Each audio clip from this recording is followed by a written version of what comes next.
Hello, and you're very welcome to another edition of the JMac podcast. I'm John McMahon, and of course, this podcast is brought to you by OrgaRetro.com and Attack Sports. Use my promo code JMac podcast to get 15% off on OrgaRetro.com and get the best skins, gloves, and equipment on Atak.ie. Be attack minded.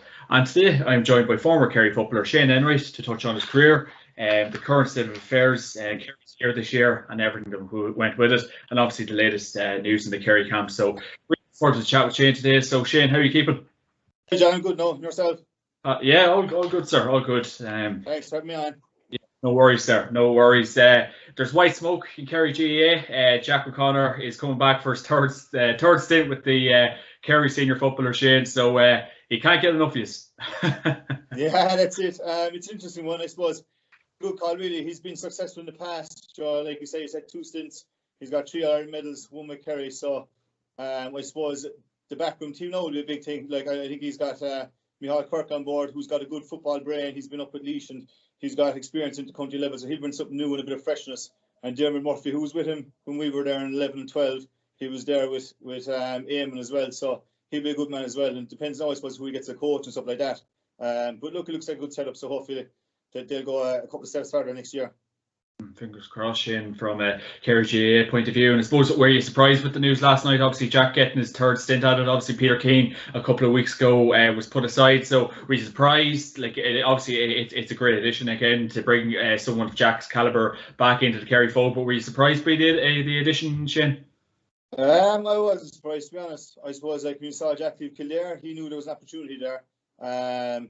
So the chances were that he had a good chance of getting it. I know there was a good, like, Stephen Stack Winford as well, and he had a very good management team behind him. So I suppose it was a close run thing, but I suppose they went with Jack because he's got success with Kerry in the past. Like, so I suppose that's what they want, is another All Ireland. Like, 7 years in Kerry since the last one's a bit of a famine. It'll be 8 years next year. So I suppose they want All Ireland, and they brought in a man who's got experience. So it wasn't a big surprise at all. Absolutely. And I suppose, obviously, Shane, touching on to Peter Keane's reign with Kerry, and obviously Tyrone got Kerry's number there a few weekends ago, or a few weeks ago, of course. And obviously, Peter Keane, the way Kerry announced it was, there was just going to be a panel of people brought in to select the Kerry job. So, you know, obviously, we've seen in recent weeks Jack O'Connor obviously stepped aside from Kildare, and obviously Peter Keane.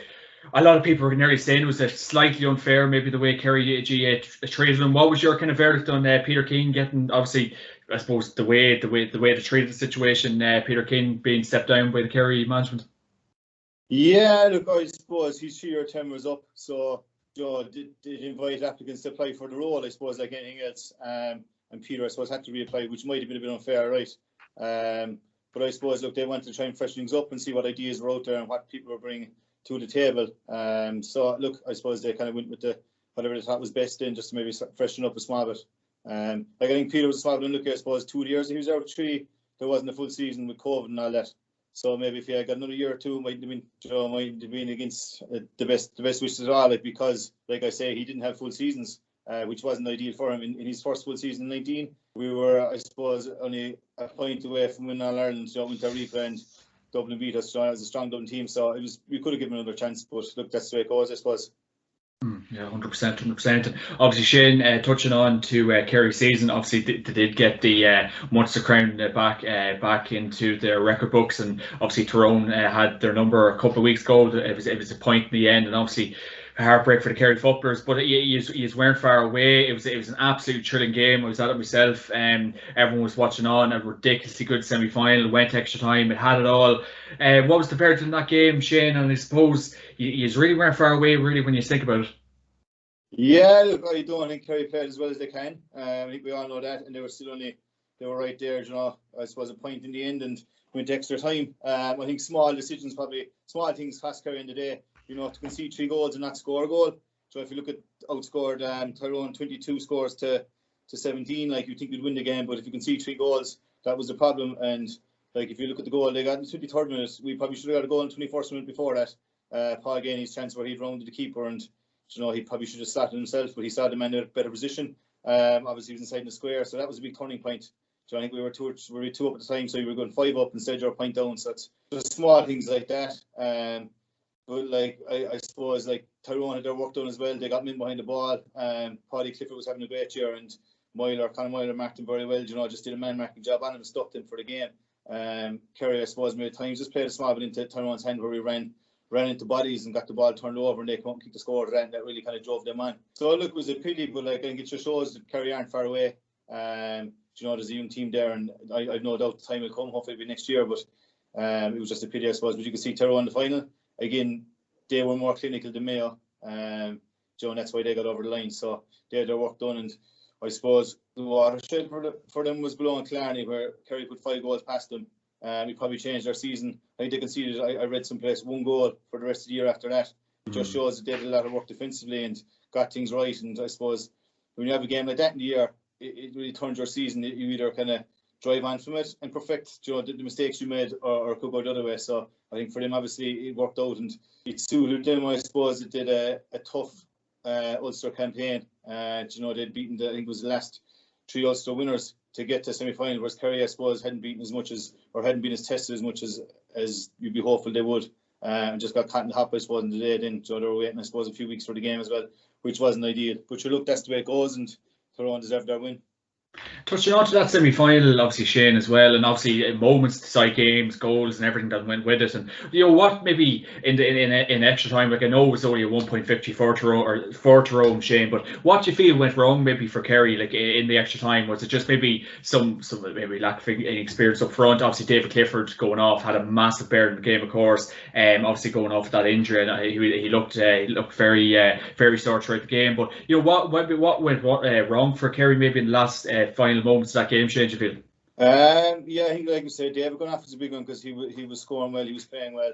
David Moran going off with a hamstring injury was a big one too. He was playing well, and he was just for that experience alone going into a critical period like that. He's been in semi-finals like that where they've went extra time like below Mayo, and he's played very well. So that was a big thing. And look, like I was saying before, goals win games, and when you're chasing a game, then so you were 5 points down going into the second half extra time. I know there's a lot of talk about a couple of fellas cramping up. But I suppose down here in Kerry we're very fickle, like we're saying that were fellas in the shape that they should be in, but they were like 2 weeks before, and you were saying Kerry were flying to come into, and they were in the best shape possible, the best shape they had been in 2 or 3 years. There was only a point in the end, so I suppose Kerry actually finished stronger. I know there was 1 or 2 fellas cramping up, but like I say, like if you're conceding a goal or 2 like that and you're chasing a game, it just makes it very, very hard. But like if you look at if there was another 2 or 3 minutes, Kerry probably would have got the equalising score. Tommy was looking at the last kick of the game, it could have equalised, and we would have gone to the dreaded penalty shootout, which would have been interesting, but it wasn't to be, I'm afraid. Yeah, 100%, Shane. Obviously, touching on to that, the All-Ireland final a couple of weekends ago, Tyrone and Mayo. Obviously, Tyrone are the All-Ireland champions for the year. What was the verdict on the game? Of course, Mayo getting to another All-Ireland final, not getting over the line. Tyrone just unbelievable this year. Obviously, as you've seen yourself in the semi-final. A great win for Tyrone, and not bad start for Brian Doohan, Fergal Logan, Shane. Yeah, massive start, exactly. I think he came on himself. Brian Doohan saying, look, why does it take 2 or 3 years to win All Ireland? Do you know what I mean? I suppose in Kerry we'll be hoping it'll be the same thing. Jack, when he comes back in the first year, he can do it. But it was a great year in the end for them. I think they got their tactics right. Like I was saying, they were very clinical. They got their scores at the right time. Like if you look at it after half time, Mayo got the penalty and unfortunately didn't go in. But if that had gone in, they got a point or 2 up. Do you know what I mean? They were right in the game. That was a big swing, and I think Tyrone went down, got a couple of scores then, and you're kind of chasing the game after that.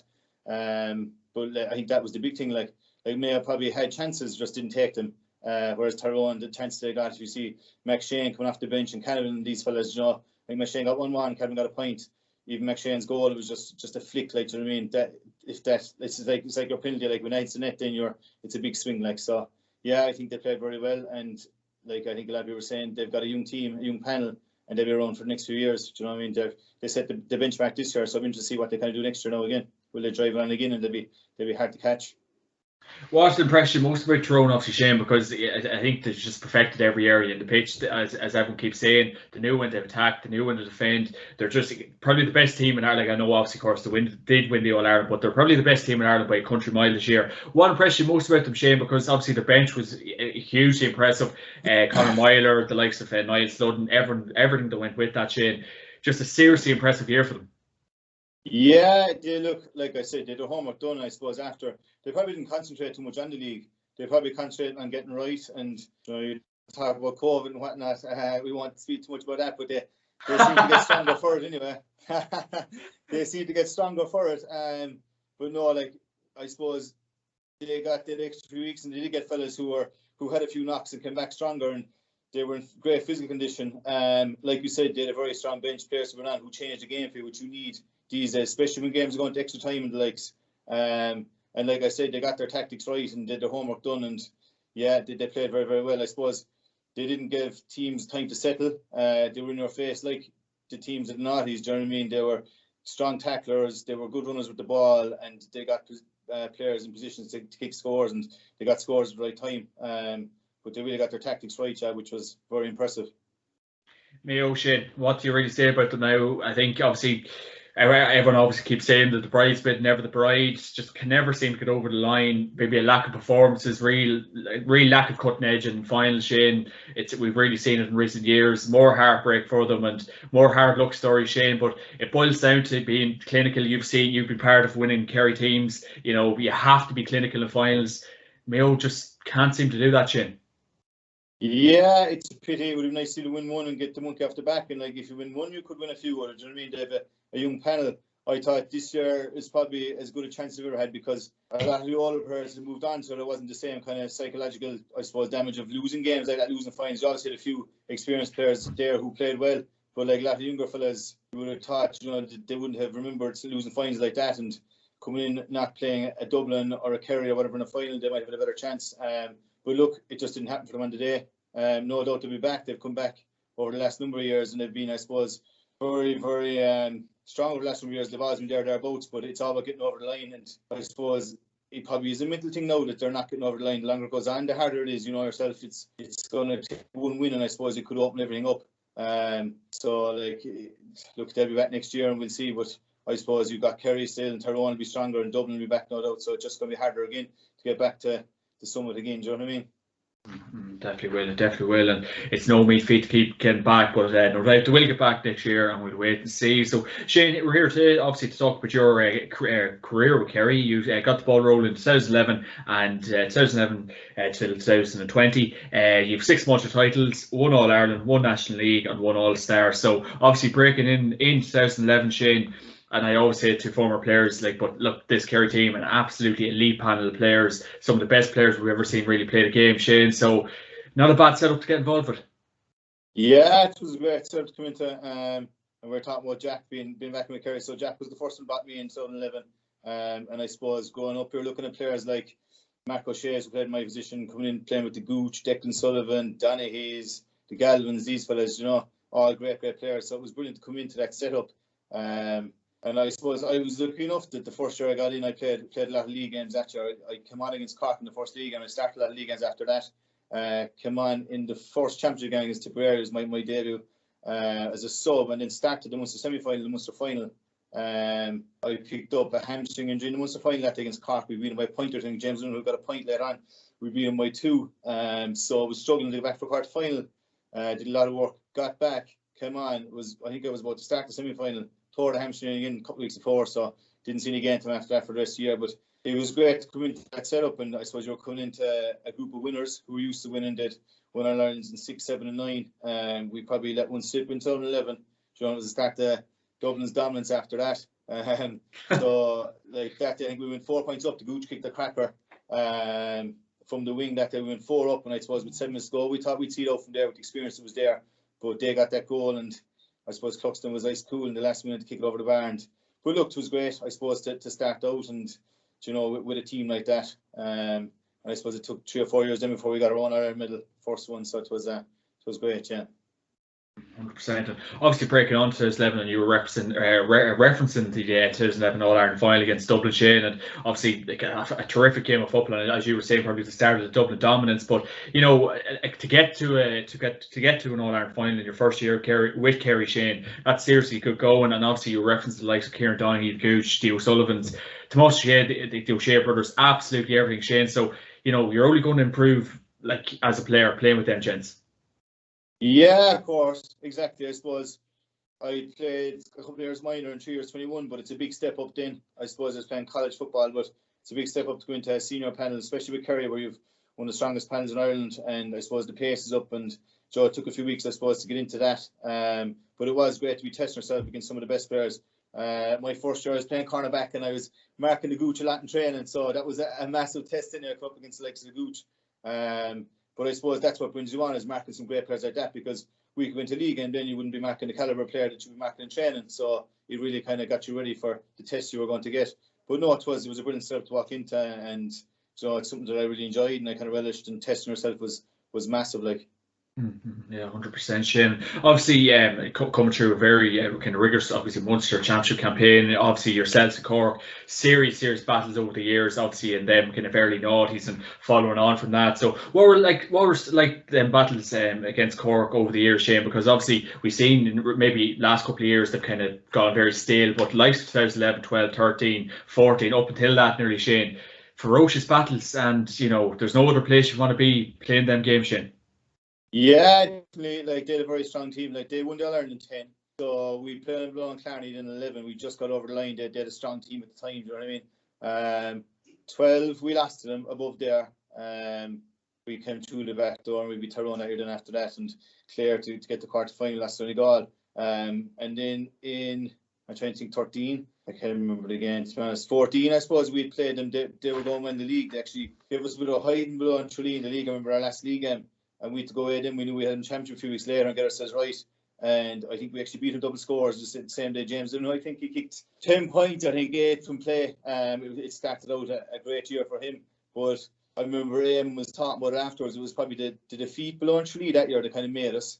Like I was talking about Tyrone earlier on, that made them this year. It's something like that kind of either turns you for the year or not. Do you know what I mean? And we come in with a big talk afterwards, and what went wrong, what we were doing right, what we weren't doing right, that kind of way. And we got our ship in order, and we turned it around, and we beat them. I think it was 24-12 with double scores down there. And it kind of set us up then for the rest of the year and to go and win All Ireland. But yeah, they did very strong teams. I suppose over the last 3 years they hadn't been quite as strong, and Kerry had been strong and had won well. But even in 15, we beat them after a replay on a wet day below Clarny. I remember Fitzgerald unlikely scored last minute. I don't know. He says he was going for a point, but I definitely think he was trying to pop it into Danny on top of the square. But I go over the barn and we beat him in a replay. But like you say, tough battles. Like, I think at the start of my career, I was always marking the likes of Paul Kerrigan. He was a real speed merchant and a good player. If you give him a minute, or if you switched off for a second, he was gone and he could burn you for a goal or whatever. But I always did okay on him. And then later on, I was marking Brian Hurley, who even we saw this year is still a top player. He's come back from a couple of bad injuries. And he played well in the Munster final this year down here, but I always did okay on him as well. So, but there were big battles and there were big tests. You were marking some good players. So I think for Kerry, it's probably going to be better when Cork get back to the levels they were at, because you're being tested in Munster. And like any year, Kerry have gone on and won in Ireland. You've always been tested with the likes of Cork and Munster, and it sets you up for an Ireland quarter final, semi final, whatever it is. So it'd be good, I suppose, to see them back. And they've done well underage recently. They're winning at the underage level. So hopefully they'll be a bit stronger as well, and it'll bring Kerry on too. That's a good point, Shane. And I suppose obviously referencing the rivalry between yourselves and Cork, and obviously Cork really haven't been at the races the last couple of years. I know obviously last year they did get over the line against us, but obviously you did have a massive off day that day. But Shane, nearly what has kind of happened, because obviously we always talk about Cork's population, everything goes with it. Obviously the funding, the backing now by Sports Direct, to do the plans in place. But is it just due to retirements, Cork have kind of gone down the grade in a bit? Obviously, yourselves have had retirements, but you have kept very high standards. So, obviously, what maybe how can it happen that way? Because, with Cork, it just seems to be like a lot of players just dropped away, maybe. Yeah, it's hard to put your finger on it, because if you look at underage levels, Cork have actually been beating Kerry. Do you know what I mean? Like, we haven't won All Ireland since we won back in 8 in the 20s or 21s. Do you know what I mean? And even at minors, they've been beating Kerry recently. I suppose after the 5 in a row over the last few years, especially at 20s anyway. But I suppose the players just haven't seen it come through then. With them, I suppose they're a dual county, which doesn't help. You've got players probably at underage who are playing both codes, and then they're probably picking one, and they might be going on and playing the hurling because it's probably their number one code. But yeah, I don't know. Like you say, a lot of players did retire. A lot of their real top players who won them the All Ireland in 2010 retired at the same time, and it's kind of a transitional period then. So it's hard to get it right and get players coming through together. But they probably should be a bit stronger than they are. So look, like I say, hopefully they'll get back to somewhere near their best, because Kerry kind of need that, I think. Yeah, definitely do, Shane. They definitely do, and it'd be great to probably see a strong Cork again, just to kind of toughen it up a bit. But obviously, Shane, I was watching Paul Galvin's documentary there last Friday. I don't know, did you ever see it? It's a bit of crack. The galvanized documentary. It's I've great. seen it, right? Oh, it Yeah, was a while ago. I can't remember it, but yeah. I've seen it. Yeah. Yeah, it's on YouTube. Yeah, if you've ever a spare hour or two, it's a great watch, I must say. But all the skinny jeans, he's given abuse over the years, I'd imagine. But he He got abused, all right, but everyone's wearing them now, so he must be doing something right. Sure, no wonder he retired. But in referencing that, Shane, obviously, like I was looking at some of the battles against Cork, and a warm, hot summer's day in the likes of Kerry, Cork, Páirc Uí Chaoimh, Fitzgerald Stadium, anywhere at all, Shane. There's no better place, as I said, referencing. But like a tough battle against Cork, you're at the peak of your powers, sun splitting the stones. Probably the best days of your life, Shane. Yeah, definitely. Like, I remember it was a very hot day in 11, my first Munster final, and I suppose for me it was, like I said, it was the first one, and to get over the line that day and beat them when they were Ireland champions, it stays to remember. And I think like Páirc Uí Chaoimh was probably different, as in I know even the Cork crowd love coming down to Clarny, and you've got the ground inside and the town and the buzz around the place. It's absolutely brilliant, and it usually kind of coincided with the Ring of Kerry as well, so you would have massive crowds around. And like I said, the buzz was brilliant there, and just walking down town afterwards and having a couple of drinks and whatever, it was really enjoyable, and something to kind of stick with you and that you'll remember, I suppose, the rest of your life. So yeah, they were massive days. I suppose for us, outside of an Ireland final, Munster final day in Fitzgerald Stadium was the pinnacle. Like, it was always great to play in, and you had massive crowds, maybe 30, 35, 40,000 down there. And like you say, some days that the sun was splitting the rocks, and it was brilliant to play in. Yeah, it was something you kind of cherish and remember. Yeah, definitely, Shane. Definitely. And obviously, you did represent Kerry for 9 years. You've 6 Munster titles, so that's seriously good going, Shane. And 3 years. Only 6 to come forward. I'd say 8 Munster titles, but I don't know the 6. We only last 2 anyway. I had 10 championship seasons, we last 2, so I'd say 8. I'd imagine. Yeah, it should be 8. Yeah, whatever Wikipedia, Shane. Whatever is. I don't know the 6 they're coming out of. Blame them. Whatever Wikipedia says, geez, Wikipedia, whoever writes that, yeah. Someone must have a thing against you, Shane. But we were beaten in 12 by Cork, and we were beaten last year by Cork, obviously, and that was it. I'd say we won the rest of them. So I think we did 6 in a row, and we won in 11 and 20. Yeah. So yeah. So obviously. 19. Yeah, so a serious goal, Shane, of course. So, to get your hands on them kind of medals, and obviously when you were a young fella, like obviously starting out for Kerry, stuff a dream, Shane, to get your hands on that many titles. I know obviously Munster is probably not, if your Cork and Limerick's kind of come up in the world, but that's a serious achievement for yourself, your family, and your club, Shane. Oh, it is massive, yeah, exactly. Like you said, growing up, I suppose the dream was to just wear the Kerry jersey at whatever level, and it was great. I suppose it started out, I remember playing Kerry North under 16 when I was 15, and kind of took off from there. I got a Kerry minor trial the following year, and then played 2 years Kerry minor. We lost a decent Mayo team the first year. They had Shea and a few more playing with them. And Tom Parsons in midfield as well. So a strong midfield. They beat us by a point, but we had a very strong team that year. Now we'd had like Kieran Leary, Paul O'Connor, Paddy Curran, Tommy Walsh, David Moore, and Killian Young, all on the same minor team. So we had a good chance. But then we lost our Ireland minor final in 6, a replay against Roscommon. I remember it was absolutely nuts blowing in us. The replay was on, and there was a massive crowd below. I know people who tried to travel over to the game from Tabert couldn't get to the pitch. It was just too mob trying to get up there. So to watch in the pub, just parked up beside the road. I heard about fellas breaking down. I think there was a gate at the side which was broken down half time, and people walked in. I suppose the most of the county was down from Roscommon, and they beat us that day. We probably should have won the first day above. Played 3 years, 21 then. We won the All-Ireland in 2008. Again, that was the team that lost to Mayo, my first year minor. So we had a very, very strong panel that year. So it was great to get over the line. That was the first bit of success, I suppose, for me at All-Ireland level anyway, with Kerry. And it was great then, I suppose, to go and represent Kerry at senior level for, I think it was 10 championship seasons we played all together. But yeah, getting 8 Munster titles and All-Ireland medal, it was great. And like I said, growing up, that was the dream, was kind of supposed to win All-Ireland with Kerry. And in 14 to actually do that was brilliant. We were kind of reaching the pinnacle there and doing exactly what you want to do, and so it was brilliant. Yeah, it was something I suppose you kind of look back on in years to come and really enjoy it.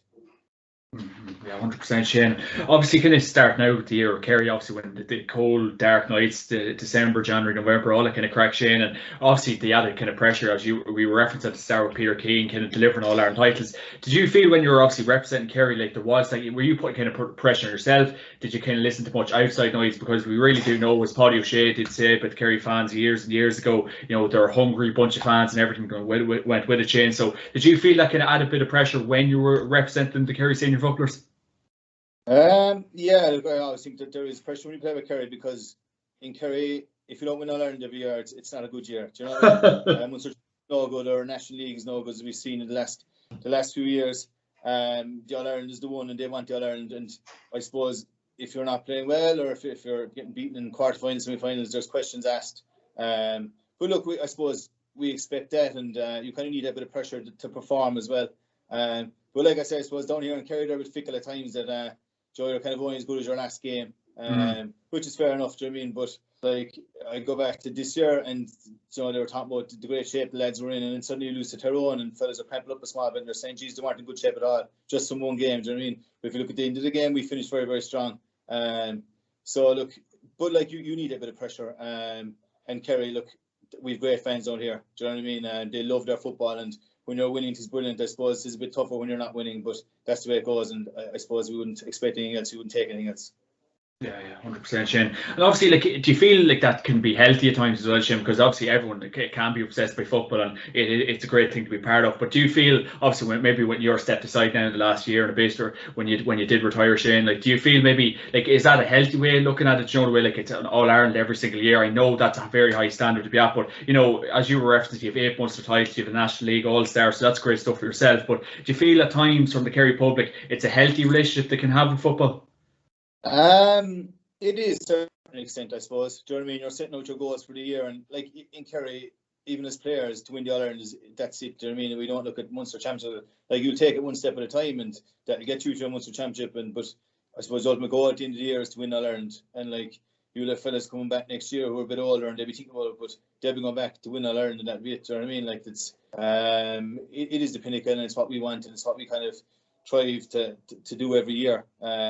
Like, I remember, but there is pressure, I suppose, down in Kerry. I remember Ty Kennedy came back to him in 2009, and he was, after spending how many years outside playing professional football in Australia, I remember him saying that playing with Kerry for the year, there's a lot more pressure on, and a lot more, I suppose, eyes on you, and people looking at you, a lot more talk about how you're playing when you're at home here playing a non-professional sport than when he was out in Australia. So it just shows, Joe, I suppose, how professional it's gone, and Joe, the pressure that is there, and I suppose there's so much talk now with papers and forums and all that kind of stuff. Do you know what I mean? So it is there is a bit of pressure down here, right? But I suppose we enjoy that, and the big thing, I suppose, is to win All Ireland. That's the goal at the start of every year. And of course, like, I was alluding to that as well, Shane. Like, obviously, you feeling the pressure, everything went with that. But did you kind of read the papers? Did you read the forums? Did you read social media? Or when you were representing the Kerry senior footballer, Shane, were you just kind of so tunnel driven and on your own story, your own path, and kind of making your own success for yourself? I would have tried to stay away from as much as possible. Maybe when you're a small bit younger, you might have had a quick look at it, but as you grow older, a bit more experience, you realise that anything you read, like, it's not good to read and stuff like that. Just concentrate on your own game and how you're playing, and like, you could read something there and sure, like, it could show you completely, and it might even be true. Do you know what I mean? So as much as possible, you try and stay away from all that kind of stuff. I think as you get a bit more experienced, you realise that that's the way to go. Just worry about how you're playing yourself and the fellas beside you, and outside of that bubble, nothing else really matters. Do you know what I mean? And of course, Shane, like, do you feel maybe like the current generation of players have a bit of an unhealthy kind of use with social media? Because, like, I don't know what it was like for yourselves leading into like an All-Ireland final or like a Munster final the week leading into it, Shane. But do you feel there's a bit of an unhealthy balance with kind of social media players at the minute? Because obviously we see so many posts on Twitter, Instagram, and in recent weeks, the president of JMac has kind of criticised the abuse JMac players do get. So is there a bit of an unhealthy balance with the social media kind of end of things with players at the minute, Shane?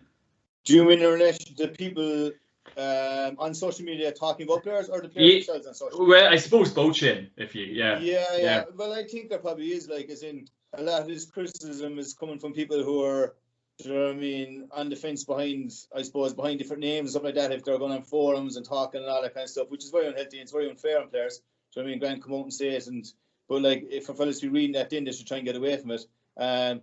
Like, I saw Conor Wilder come out after the All-Ireland final there last week. He was saying that he sent one message to their WhatsApp group during the week, and it was to stay away from social media, which was probably a good thing, because in the lead up to our final, you could be reading this, that, and the other, and it can be unhealthy and can kind of take you away from having that focus on the game. So it was probably a good call by him, and like obviously it worked for him, the way they played and whatever, and the way he's coming out saying afterwards, it probably was a big thing.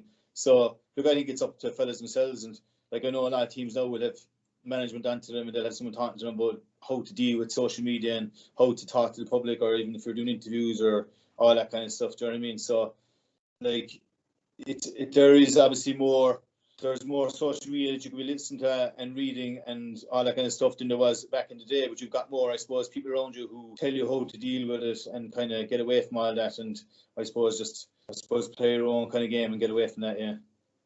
And last thing on Shane, obviously we've seen in the last week or two, like obviously the abuse the Mayo footballers are getting, and obviously with Aidan O'Shea and various players like that, and obviously the lack of performance. But at the end of the day, Shane, you played for Kerry football, you know, the players aren't getting paid for this, and there's a lot of people going on Twitter and Instagram and Facebook, whatever you're having yourself, and abusing these players. They've no real right, Shane, and a lot of people do go over the top. So Shane, it really has gone a bit bonkers in the last while, because obviously Mayo, of course, not getting over the line in the final a couple of weeks ago, but you know, it really has gone a bit over the top, Shane. Yeah, look, like I said, I think it's very unfair on some people. Like a lot of people there, like I say, keyboard warriors, we call them, and like a lot of these fellas probably never kicked the ball in their life. Do you know what I mean? They don't realise the hours and the effort you put into it and the sacrifices you make. Do you know what I mean? Like, even when I started out playing 2011, we did maybe 2 training sessions a week, and you had game to weekend, and we actually didn't even do too much gym. We were small behind at the time, but we had such good players, we probably didn't need that time. But now it's gone way beyond that, and you see you've got psychologists with the team, nutritionists, you're doing 2 gym sessions a week, maybe 3 in the winter, you're doing 2 training sessions, you've got a game at the weekend. Like, everything is geared up towards football and towards getting yourself into the best physical condition and getting yourself right. And when you're not trained, the night you off, you're thinking about, right, what can I do? Can I get to the water? What will I eat better? Do you know what I mean? Just to get yourself in prime condition for it. Like, it's basically gone professional without being professional. And to be doing all that work, and then to be getting that kind of abuse online and people saying this, that, and the other after, I suppose, the sacrifice you made, it's very, very unfair. Like, no man has gone out in iron fines to play badly or to make mistakes. It happens. Do you know what I mean? We're all humans, so that's the way it goes. As in, I think, yeah, it's probably gone a bit too far now. Bang on, Shane, bang on. Obviously, we can touch back on your career, Kerry career, and obviously in 2013, you came up against yourself, Cavan, in the quarter final. A very dual pair, and obviously it was a massive learning curve for us that day. And you know, in the next game, he came up against Dublin in the semi-final. A series, probably one of the best games ever played in Croke Park. I think a lot of people can echo that opinion. But so Shane, obviously 2013, you know, you came up against a serious Dublin team yourselves. You had the James Donoghue, Colin Cooper. Everyone was at the peak of their powers. An absolutely outrageous game at Croke Park, Shane, and one that went to the wire. One that went to the wire, yeah, and was a lot closer, I suppose, than the final scoreline suggests. I think with 71 minutes gone, Declan Sullivan had a pop a goal and wide would have put us a point up, and they came straight down, got a goal, and they got another late goal, or a goal in answer. They beat us by 6 or 7 or 8 in the end, but it was a great game of football. We made a great start to the game. I think it was 3 goals in the first half. Paul Mannion, I was marking Paul Mannion today, he got a goal then. It was opportunist, do you know what I mean? It was a great finish by him, but it was a shot, I think, from out the field from 30-35 yards. I don't know, it was Dermot Conley who kicked it. I switched off for a second thinking it was not going to go short anyway, and he just beat me to the ball and got a flick on it, and that kind of brought him back into the game. But like you say, it was in the melting pot with a few minutes to go, and I suppose what brought him over the line was the likes of Matt Menham and these fellas coming off the bench and getting the scores. I suppose that's what they did well over the years. We were always there with them, and we had the team to match them. Maybe they were that slightly bit stronger coming off the bench, and they got scores at critical times, and it was no different that day. And like I said, they beat us by a few points in the end, but it was a great game of football, and it was one, I suppose, with a few minutes to go, could have gone either way. And it was a pity, I suppose, to lose that one. And obviously, kind of like probably one of the best games we have ever seen at Croke Park, and obviously back in 2013. So we're talking 8 years ago now, Shane. So you know, for the All Ireland to kind of start up, we really have to wait till the semi-final. So I suppose why aren't we kind of seeing kind of games like that these days, Shane? Obviously, this year's semi-finals are very good, but you know, it's taken a long time for the championship to get going. Obviously, with the structure, and I think in a couple of weeks the structure is going to be put into question now in a few weeks, Shane. So games like that, you know, all-out attack, exciting brand of football, Shane. You know, that's what we're all really paying up for. Yeah, exactly. But I suppose if you're going to get really exciting close games like that, you need two evenly matched teams and two top teams playing against each other. And like you say, quarter-final stage, I suppose a lot of these days you're not quite getting that because you've probably 4 or 5 teams that can win All Ireland max. Do you know what I mean? So you're kind of waiting until you get to them semi-finals before you're getting the real top games and the close games. I know they're looking at a new format now where the league will be leading into championship, which could be very, very exciting. And that's where you've got the top 8 teams in the country playing off against each other, knowing that if they don't finish in the top, I think it's 6, you're gone from the actual championship itself. So every game then is going to be real do or die. You have to get yourself right for the league and get yourself right early, and that could really create a lot of exciting games if it does come to fruition. So you've been to see that happen. But look, yeah, like you say, I suppose you're only getting kind of maybe 2 or 3 real top games a year at the moment. So there probably is something needed to be changed. Mm-hmm. Croke Park, Shane, end of August, helter skelter against the Dubs, 2013, that game we were referencing semi-final, it had absolutely everything, Shane. That's what you probably dreamed of really when you're a young fella, coming up against the best, packed house, 82,000 people in Croke Park, Shane. Stuff of dreams. Oh yeah, stuff of dreams, exactly. And like you say, playing against the Dubs, and they were in their pomp, and they were playing their cornerback in the hill behind you and the roars, and it is brilliant. I suppose, like you say, that's what you dreamed of, and testing yourself against the top team and the top players in the country. That's where you want to be, and it was great to be a part of it. I suppose we were lucky we came out on the wrong side of a lot of them battles, but it was great to be involved in it. 100%, Shane, 100%. And obviously the following year after that, you've got your hands on the Sam Maguire, a good win against Donegal in 2014 All-Ireland final. And obviously, Donegal were coming up to the ranks, but I think just that year really was your time. James O'Donoghue, Footballer of the Year, had a tremendous year. Starred Donaghy getting the goal in the final. So he's got your hands back on that famous trophy, Shane. Yeah, massive day for us. Like I said earlier, I suppose that year we kind of gone hit and miss in the league, up and down, and few good games, few bad games. But once we got hit championship that year, we really got going. Got over Mayo after 2 good games in a semi-final, and got to the final. Then I suppose we knew that we'd have to kind of set out a small bit differently against Donegal. So we played them in 12, and we kind of stuck to our own tactics. They got men behind the ball and made it hard for us, and then they broke out in numbers, and you're trying to see who am I marking here coming forward. Do you know what I mean? They're breaking out, and there's 3 or 4 fellas going, and we got kind of caught that way. So Aim was cute, I suppose. From the semi-final on, it was 2 or 3 weeks. He literally set up the B team, I suppose, to play the same way Donegal were going to play, and hold your shape and all that kind of stuff. And even the A team that year, when Donegal got forward, we kind of held our shape rather than getting dragged out the pitch and leaving a small bit open at the back. And it was a low scoring game, but we knew it was going to be a dogfight. And I suppose it was great to come out in the right into that. You could have gone out there and played open football, and you might have got beaten. Like, they get me behind the ball, we try and play open football, and suddenly they'd hit you on the counter attack. Like a lot of people were saying, it was a poor and final to watch, but for us it's all about winning. And it was a few years since we'd won one, so it was great to go over the line. Like I say, that was the goal, and it was brilliant actually to get it done that day. And it was, I suppose, an area relief more than anything to get the All-Ireland medal and get that monkey off the back. Like I was saying, I suppose you see Mayo there, like the longer it goes, the harder it probably gets, and the more you think, geez, I'm not going to go over the line here. So when you get one in, it was absolutely brilliant. Shane, the semi-finals against Mayo, 2 terrific games of football, absolute madness at Limerick. Serious game, Shane. And obviously we see Mayo Mick running onto the pitch, the excitement that brought, and it was just the both games are absolute madness. I think you'll agree with that. And to get over them games, and obviously such confidence can be got from them games, and the world's at your feet after them games, of course. But no better preparation for an All-Ireland football final. Yeah, of course. Like I was saying about Tyrone, it's been battle hard, and that was what you 2 really tough games. Went extra time, went all the way in the replay. It was massive to actually come out the right side of that. And like you say, that really builds confidence that you can go to 70 minutes, go toe to toe in a tight game, and actually get out the other side of it. And we players who come out off the bench that day and kicked Jonathan Lyon that in extra time kicked 2 massive points to get us over the line. And there was a few real heroes that got us over the line. We were probably lucky the first day. I think we were losing, and they got a man sent off, I'm pretty sure, and we got the goal late with the ball into Starr, who popped it off to James, who finished it clinically, and we got Kieran Leary got the equalising score after. I think James had one chance of winning it then that day.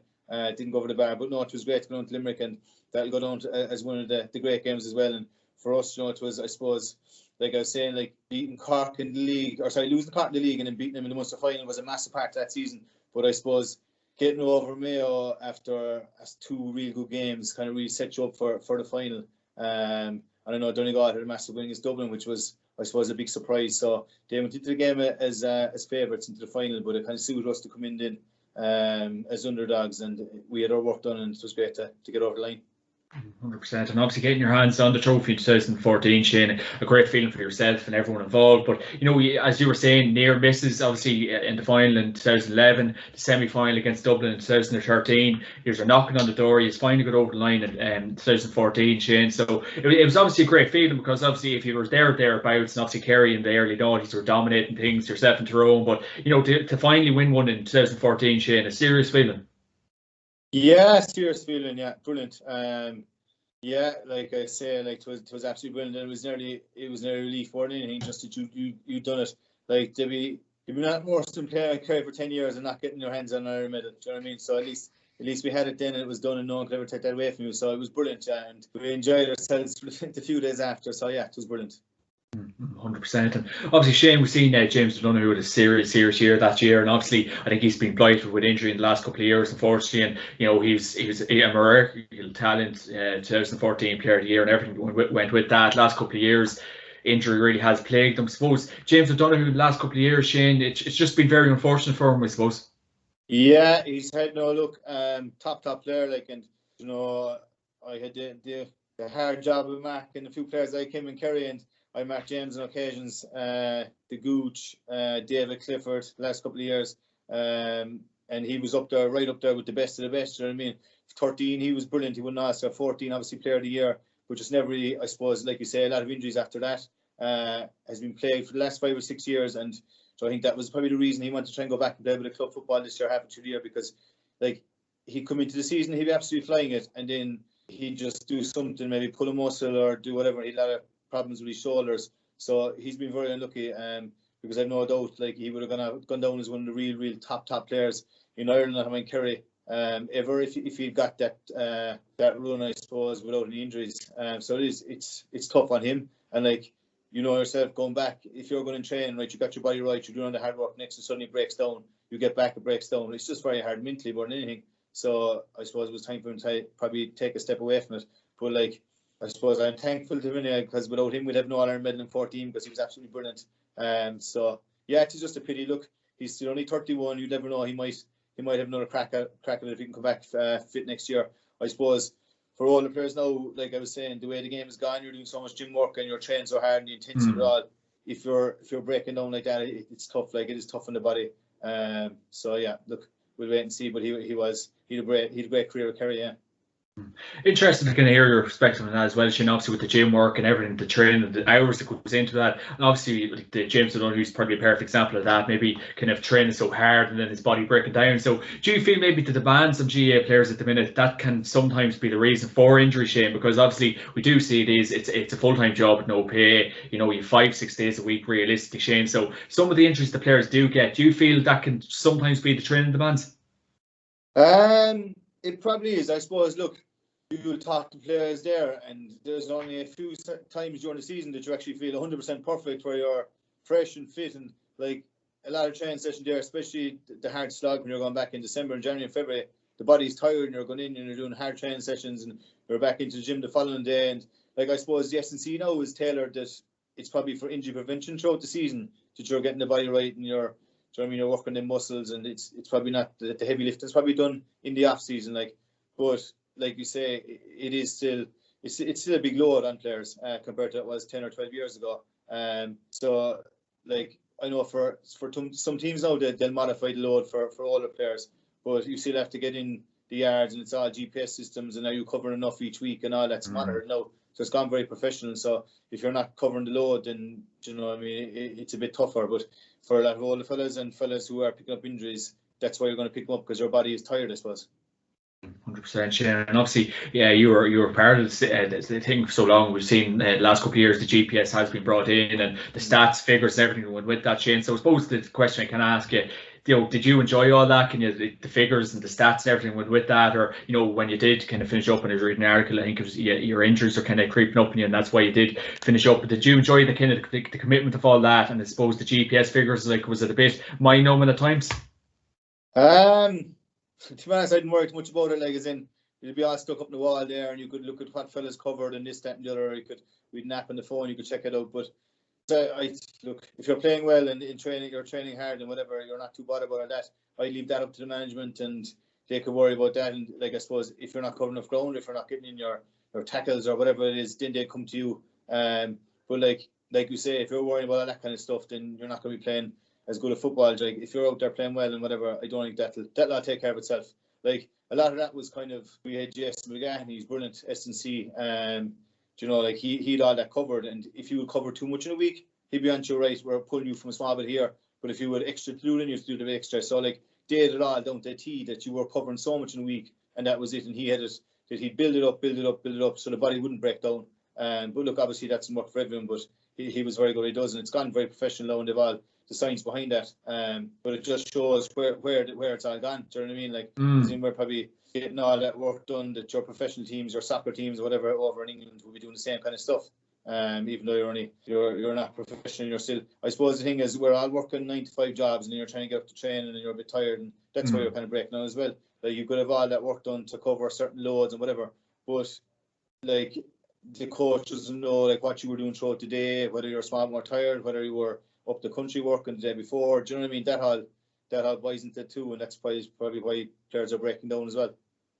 I suppose, Shane, what did you make of all the kind of equipment when you were playing? Because obviously you've stepped aside in the last year, and obviously you've got a bit of downtime. You're obviously playing away with your club, and you're probably enjoying yourself, and you're doing more things you probably didn't get a chance to do. So, Shane, when you kind of reflect on it and look back on it, what did you make of all the equipment? Because obviously we do see a lot of calls for it to maybe kind of dumb it, like kind of lessen it down a bit, and obviously the likes of kind of lesser teams kind of starting out at the top of the year, so much equipment goes into it, and they're not probably getting much success out of it. But I suppose what did you make of it all now? Because obviously when you're stepped away now, when you look into it now, do you feel it is a bit mad, or I suppose when you're involved in it, did you feel this is absolutely normal?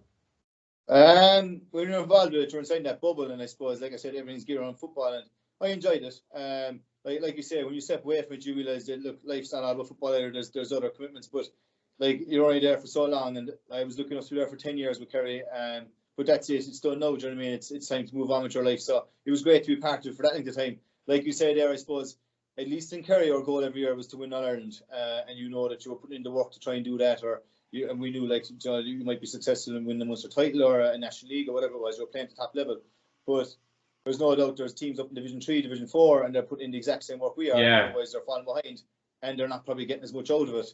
So that's probably tough. Do you know what I mean? And that's probably why it's good to see this B competition if it comes in. Do you know what I mean? The B Championship, that at least you've got a chance of success, and otherwise, like, you're working so hard, and like I say, you're giving up so much, and there's so many sacrifices.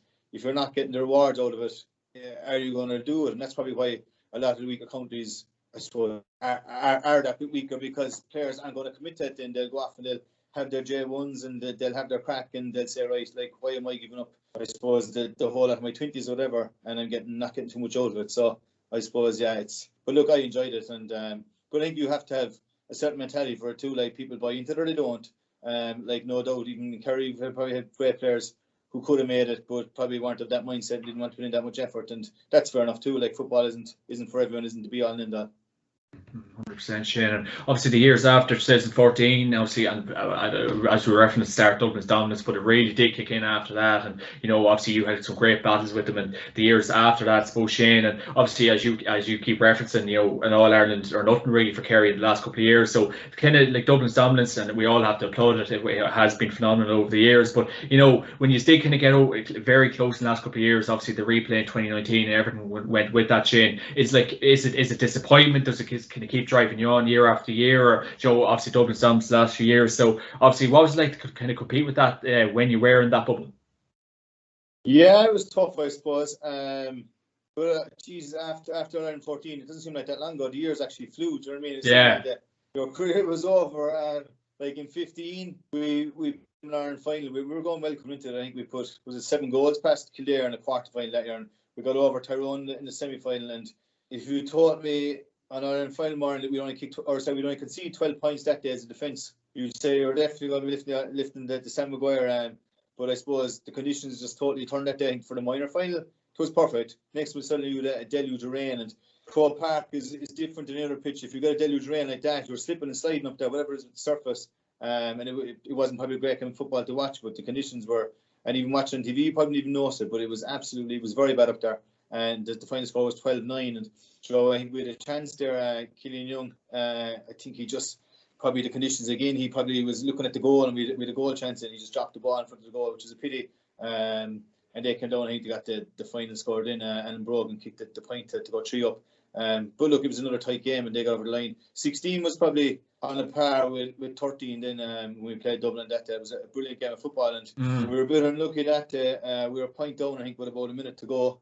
And Peter Crowley came through, and he got hit high with a shoulder to the chest, probably 40-45 out with Brian Sheehan on the field at the time, who you would expect to pop that over the bar, like, and suddenly you'd be level in the Ireland semi-final with a minute to go, probably last kick out. We'd worked that day. Do you remember as we call it, the Gagan press, famously, was basically pushing up on their kickouts, and we got a lot of joy before half time. We got a couple of goals out of it, and we led by 4 or 5 at half time. Do you know what I mean? It was probably time to do, like, if we had scored that, you're level, a minute to go, you're pressing our kick out, we would have had a chance, but unfortunately the ref missed it somehow. They came down, and I think it was Dermot Conley kicked a great point off the left, and they beat us by 2, which was another good game of football. So we were always pretty close to Dublin, just, you know, they, like I say, they finished probably that small bit stronger, and we didn't get I suppose, a bit of look at times, but look, that's the way it went. And, you know, they were a strong team, probably the best team, I suppose, ever played football. You can see now, I suppose, they're probably going into a bit of a transition period. They've lost 7, 8, 9, they might lose a couple more as well.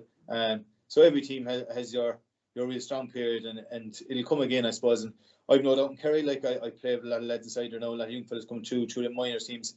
They're kind of hitting their peak now, and I've no doubt when they get one All-Ireland that there'll be 2 or 3 more to follow. I think the players are there. If you look at the likes of David, Shawnee, Paddy, these fellas, you know what I mean? Great players. So hopefully, you know, the new management might add a little bit extra to get them over the line, and hopefully we'll see a period of Kerry dominance in the not too distant future.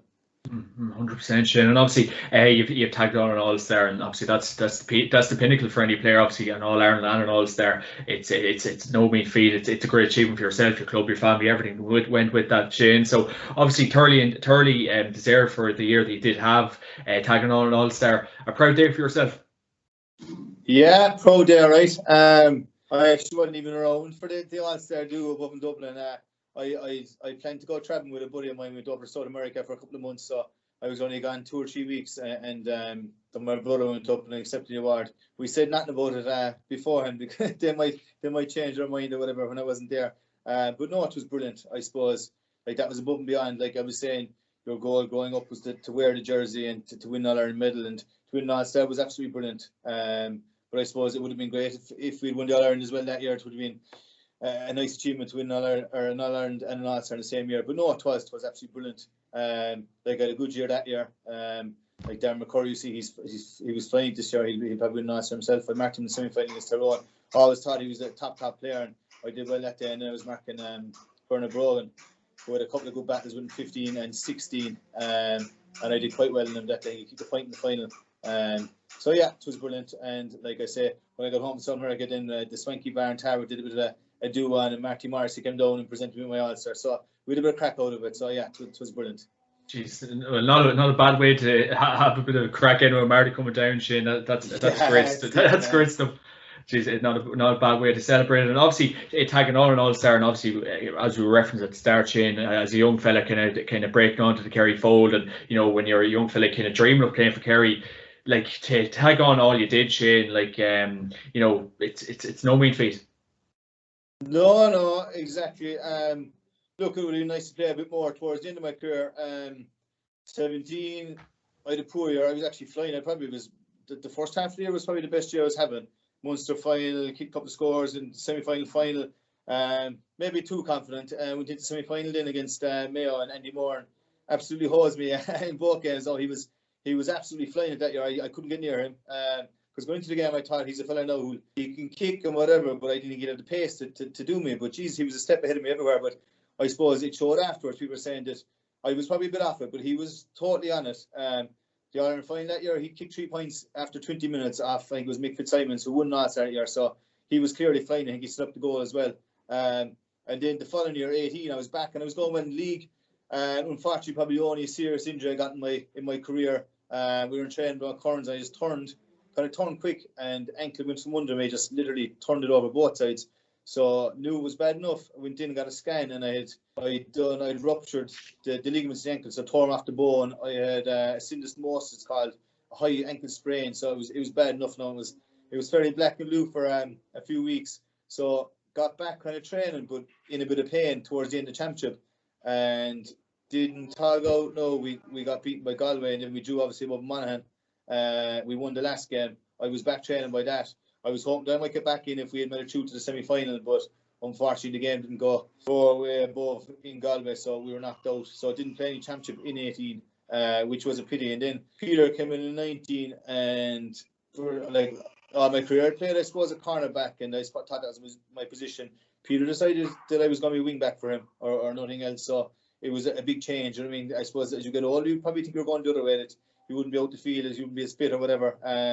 But didn't play too much in the league. Played against Galway, played well above, and came on against Monaghan in midfield of all places. Never played midfield in my life, but came on against Monaghan, we beat them, and didn't see any game time after that. And then came good, I suppose, in the run up to the championship. Was training well, and I started 4 games that year in the championship in the year that we lost the replay, and came on in a sub in another game up against Meath. But it was a funny one. After starting 4 games, didn't get any game time in any of the finals. So in the Munster final, the Ireland final replay, which is a bit of a funny one. So you're kind of scratching your head, saying where you're going from there. And then obviously it was going well in 20 throughout the league until COVID hit. I was starting centre back, so he was playing centre back, and I played very well against Mayo and against Meath. Then obviously COVID hit, and we had a few months off, and when we came in afterwards, didn't get a look in. So it was a bit frustrating, and I suppose that was kind of the end of the career then. But look, that's the way it goes. So I suppose the last 2 or 3 years of my career didn't probably play as much as I wanted, and that's probably why I kind of walked away in the end. Like, when you're inside there, especially when you're a bit older, you need to be playing games, you want to be playing games, and I suppose I was used to playing games, and you're kind of sitting out games and watching, and it's a bit more frustrating. So, but look, I enjoyed my 10 years, and like you say, I had a good career, and I was delighted with it, and to win a medal and All-Star and a few months of champions and whatnot was brilliant. Absolutely, Shane. Obviously, I was doing my research beforehand, and obviously I was reading an article. Frustrated, Shane Enright says his time is up with Kerry. Reduction in game time over the last 2 seasons and a long-standing back injury are the principal reasons for the decision. And following on from that, walking off the field on that sudden day in Park Weave, Enright fully realised there and then that his 10 years in senior squad since being brought into the fold by Jack Connor in 2011 were at an end, Shane. So sum that all up for me. Yeah, look, that's what I felt, and I knew going into the game, I suppose, especially blowing Cork, it went extra time, and I think it was myself, Michal Burns, and obviously Brian Kelly, that some goalie, were the only players who never saw any game time.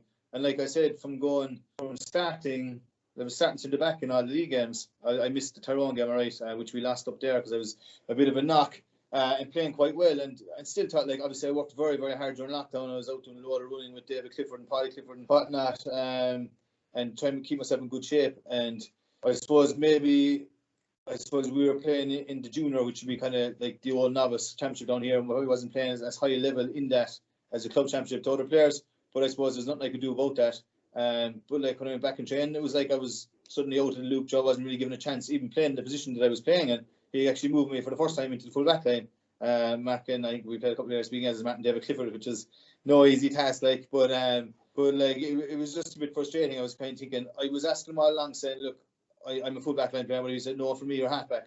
And then after playing with halfback line, suddenly I put back in the full back line after the lockdown. I was saying, geez, what's going on here? It was a bit of a funny one, look. And then after getting no game time, I didn't get any game time in, I think it was 2 league games after that. We won the league, obviously there was no league final, and did not see any game time out of 20 players, or 23 players saw game time above in Cork. I was saying, look, it's obviously time to go. You know, you're obviously not in the plans like you are or whatever. So that was a bit frustrating. I know my back was giving me trouble, but my back, always gave me trouble. As in, even when I was there in 2012, I remember my back gave me trouble, especially at the start of the year when the ground was soft. My back always kicked up a small bit. I got it. I got a couple of scans and I had a few bulging discs in the back. But I always love to mind it. I'd get through the league and the hard running in the off season or whatever. And the minute the ground got hard and come championship, I used to be flying it. It was weird. It was like a totally different person. Do you know what I mean? I was hopping after going. I was a real kind of, I suppose, ground kind of player. So like I got a few cortisone injections into the back. I got an epidural in the back, but I was monitoring and it was okay. Like I could have kept going for another year. But look, if you're not in the plans, it's probably time to go, and that was that, you know. Yeah, 100%, Shannon. Are you kind of saying like the effort that you were kind of putting in, and you're obviously saying you're getting yourself in right shape, you're running with Paddy, David Clifford, you're basically doing everything in your power to kind of stay relevant, Shane. So, you know, were you kind of, what I'm surmising from all that, you're kind of saying the effort you were putting in, you just were getting it back? Well, I suppose, look, it's easy to that, but look, being a manager isn't an easy job either. Look, Peter's got to pick 15 players to play and whatever. I just thought, after him telling me that he wasn't going to play me in full back line, and then like he wasn't even starting me on the B team at centre back then, like, or wing back or wherever. After all that, it was a total change of mind by him, which was a funny one after playing well in the league. So like I wasn't giving out that he wasn't picking me, but it was like he kind of wasn't playing me in the position he taught me, or wasn't playing me where I was playing well. So then you're kind of thinking like, what's going on here? Like, has he got other plans or whatever? So look, that's just the way it goes. Like Peter, I suppose, worked a lot of the minors, so when he was there, and he had a lot of faith in them, and he gave other fellas game time. But that's fair enough. Do you know what I mean? It's I held no grudges afterwards, and I thanked him for my time, whatever. But like, if you're not getting the game time, it is frustrating. And look, I just thought it was time to go then after that. So what you're saying, Peter Keane's not on your Christmas card list, no? I know, like I say, look, there was no grudges held anyway. Not to his grand, I wouldn't be like that. Look, everyone's got to pick certain players, and you know, look, he had his players, and that was it. And you know, that was grand out. Yeah, 100%, Shane, 100%. And obviously representing Kerry for 10 years, Shane, and obviously it coming to an end, like the proudest day of your life. And obviously we're saying the 8 Munster titles in All Ireland, National League, and an All-Star, Shane. You know, we've summed it all up, we've done it all, but realistically, yeah, the peak of your powers and what you've always wanted to do. Yeah, exactly. No, it was great. Yeah, like I suppose going up just to wear the jersey was the big thing, and to actually play for 10 years and win what I won was absolutely brilliant. Like if you told me 10 years ago that I do what I did and that I win another medal, and I suppose just the memories and the players I played with, playing with and against some of the best players ever to play the game was absolutely brilliant.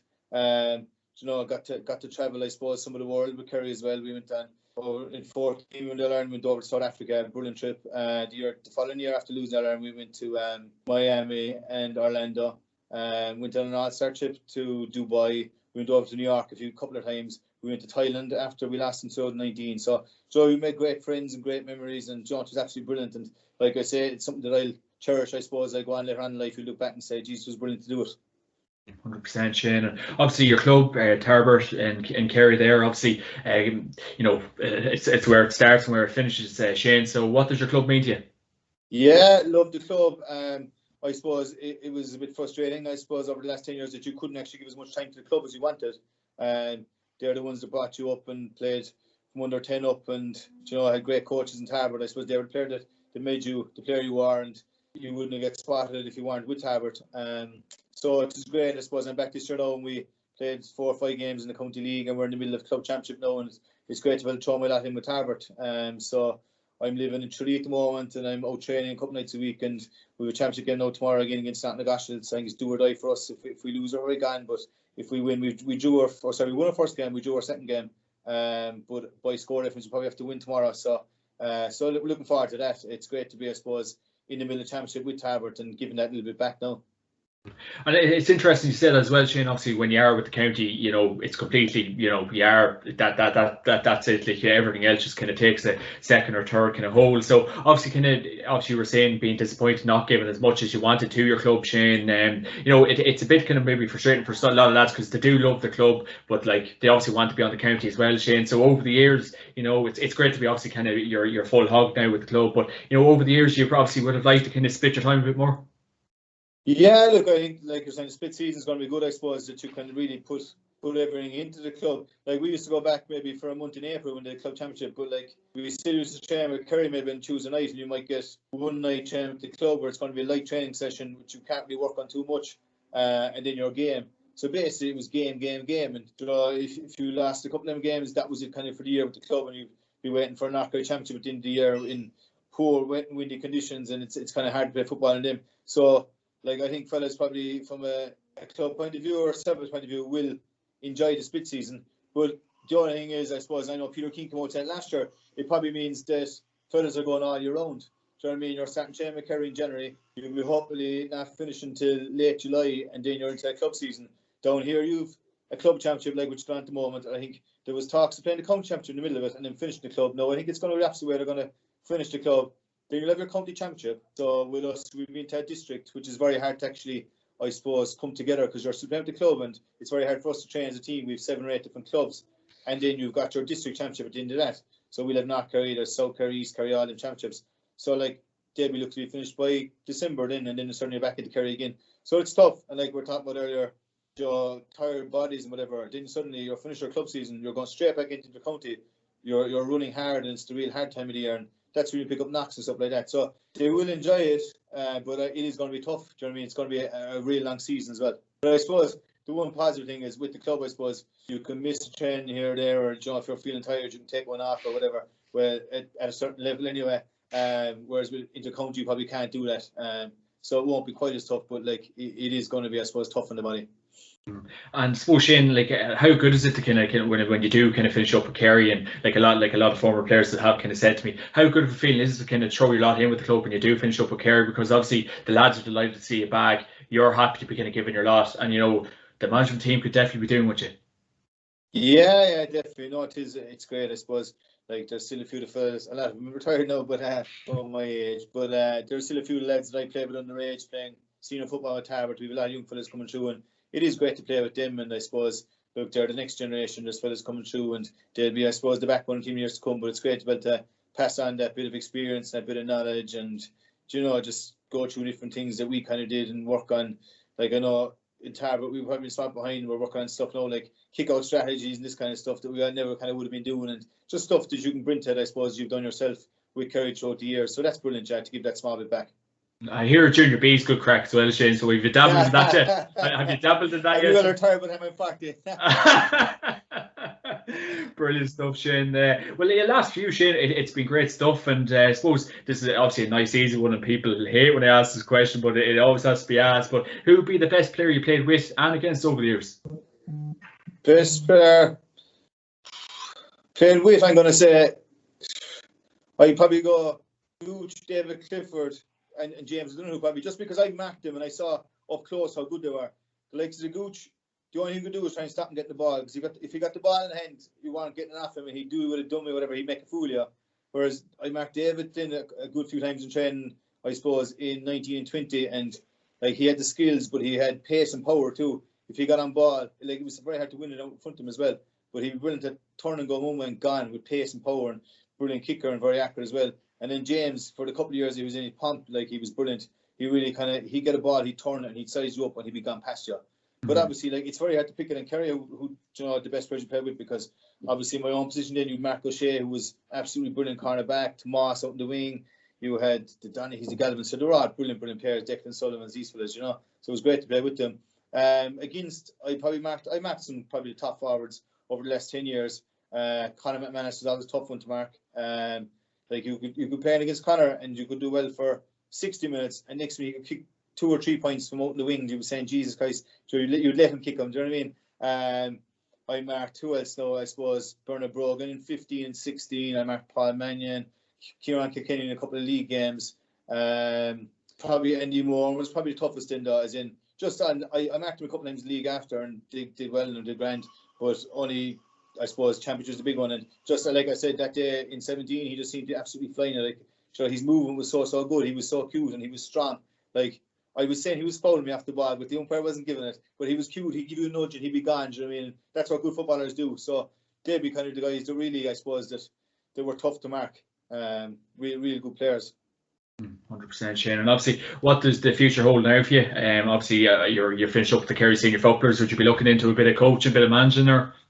I was going to say one man. I forgot Michael Murphy, marked him a couple of hands. Not bad. Not bad. I suppose, yeah, I don't know. I got a couple of offers to help out training, maybe the North Kerry and Rage teams this year, because they're gone together and they'd be strong teams. But I was saying, look, I don't think I've got time at the moment. Like when you're playing club football, you're still training 2 or 3 nights a week yourself, and obviously you want to spend time with herself and her little one as well. So like it is, and we're getting married next year, so you're kind of busy as well. And I'm after buying a house down here in Tralee, so I suppose trying to get that all started. So like I was saying, if you're going to train a team, like you want to be there kind of full time, not one session and a couple of sessions away, and I'll be missing due to club training. So I think when I retire myself, Joe, from club football, which might be too long, you never know, the next 3 or 4 years, whatever it is, then I probably would have aspirations to go and maybe do a bit of training or management or whatever it is. So yeah, I definitely like to stay involved anyway. Obviously, you don't want to go away from it because I've got a massive interest in it, and you know, it is great to be like. I went up to the Kerry game now against Tyrone. I suppose it was my first time above in Croke Park, not playing since 2009 Ireland final, because I went up to New York in 10. And it was brilliant. You know, it was just a little bit different, and you could enjoy yourself, have your couple of pints, and analyse the game, and just have a chat to lads and stuff like that. So it was brilliant. And it was great to be on the opposite side of it, and just, I suppose, see what it was all about, going up and actually watching the lads and not being a part of that. I suppose the game day, the stuff. But it was brilliant. I really enjoyed that as well. So it's great to be still. So I suppose it'd be great to be involved in it, not totally go away from it, and get involved at some stage. Yeah. I think it's spotted in the board's head that day as well. So you're having manners. Oh, I was there right for 1 or 2. Yeah, Hughie was saying there's some loud Kerry lad up top, so just never mind. Never mind. That was me and all. There's lads out there. Last one, Shane. There's a young Shane Enright around Kerry trying to make the breakthrough onto the Kerry panel, and any young person around the country at all trying to make that step up. Shane, what advice would you give them? I just think hard work, commitment, keep practicing the skills.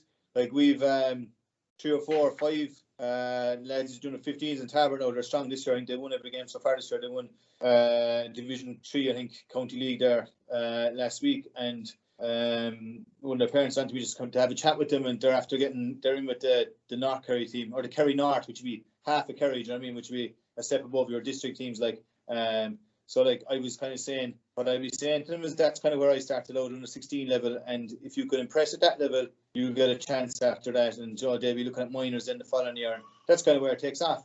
But to actually get to that level, it's hard work and commitment, and keep practicing. And I suppose, like, as you get a bit older, and you know, like you're hitting college and whatever, it's to stay, I suppose, to stay at it, and actually, like, if you've got that interest in it, you will do it. Like a lot of people get sidetracked and they'll enjoy the college life and whatever, and I suppose that's grand too, but like you really have to have the mindset for it. But if you have, just stay at it, keep practicing and work hard, and you'll get to where you want to go. 100%. Well, Shane Enright, thanks a million for joining me on the podcast this week. And of course, this podcast is brought to you by orgaretro.com and Attack Sports. Use my promo code JMac podcast to get 15% off on orgaretro.com and get the best skins, gloves and equipment on Atak.ie. Be attack minded. Shane, that was an absolute pleasure. Thanks a million, John. Cheers. Cheers, sir.